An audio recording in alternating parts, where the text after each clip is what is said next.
I'm Tisha Berg, and this is Biz Mommy TV.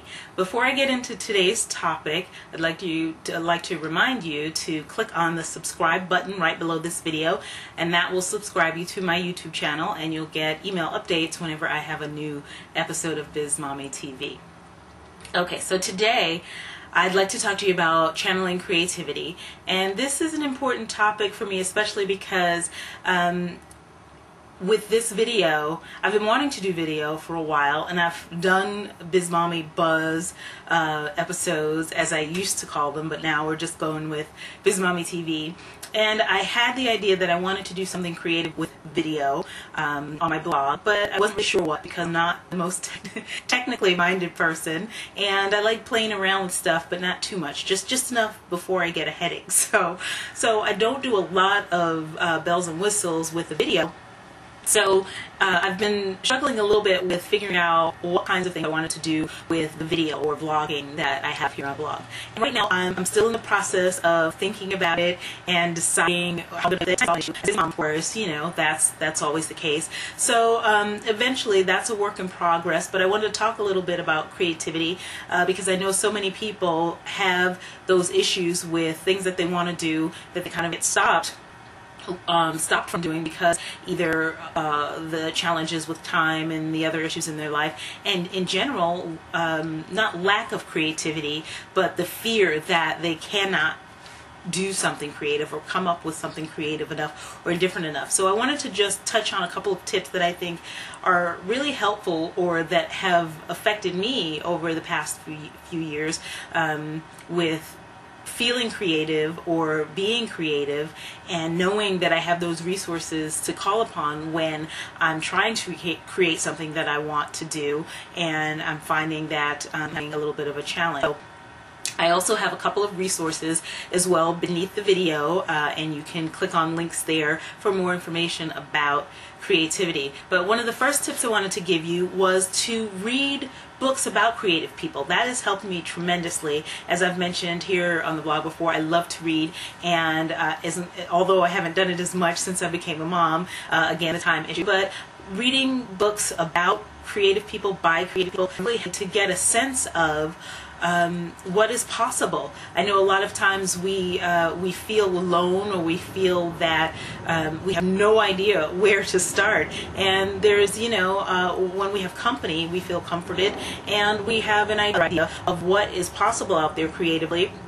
And of course, we can get some ideas sparked just from looking at what other people have done. So I encourage you to not just read books that you enjoy as far as the content and the author, but read things that people have done creatively with their businesses, or a lot of moms out there now that are creating products or creating membership sites that are all based on an idea of building something, building a big community, a movement online. So there's lots of ideas out there now that you can take advantage of and use them to help spark some creativity in your own life. The second thing is to engage with your kids, and that is huge for me, because when I first had kids, I remember that I said all the time, you know, I'm not a crafty person. I'm not a drawer. You know, my girls love to draw, and early on I would watch the things that they did, because as a kid those weren't the kinds of things that appealed to me. Making things, creating things with my hands. I was always a reader, so I was always somewhere, even when I was really little, with a book and just buried in a story that would just take my mind a million miles away.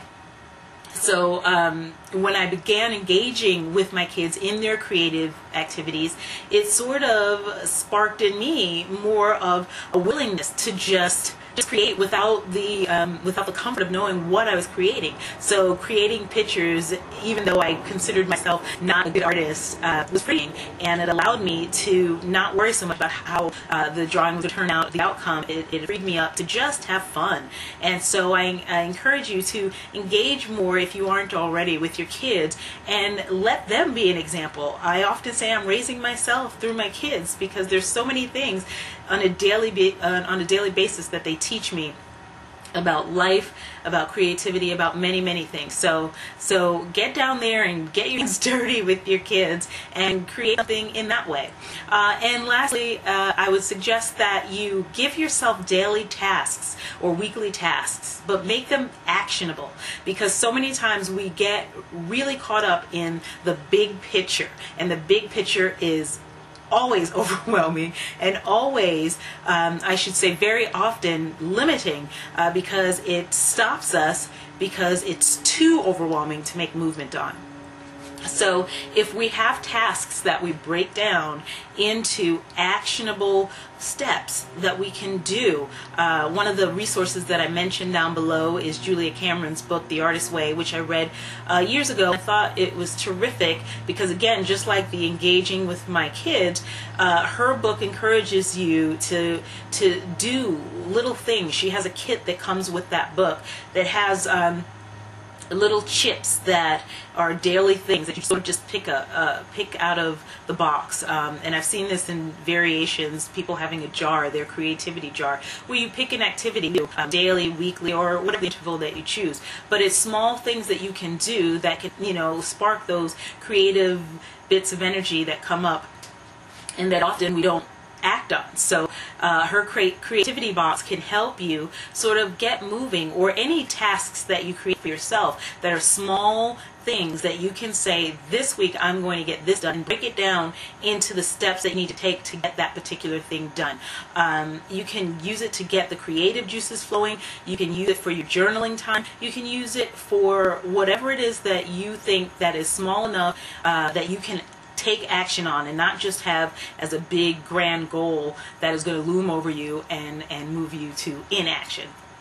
So just recap, taking those small actionable steps on a daily or weekly basis, anything that can help you move toward small pieces of energy, pieces of creativity that eventually will weave together into the larger idea. Engaging with your kids so that you can learn from them how to just be spontaneous, because you never know what can come up out of a completely unexpected moment. So surrendering to that, and kids are great for learning how to surrender. And thirdly, reading books by and about creative people and hearing about their experiences with being creative, and maybe using that to spark your own ideas. Okay, hopefully those can be of help to you this week in getting those creative juices flowing. Thank you for watching, and again, don't forget to hit that subscribe button below this video and subscribe to my YouTube channel. And until next week, have a great week, and I'm wishing you great and tons of creativity. Okay, I'll see you next time. Bye.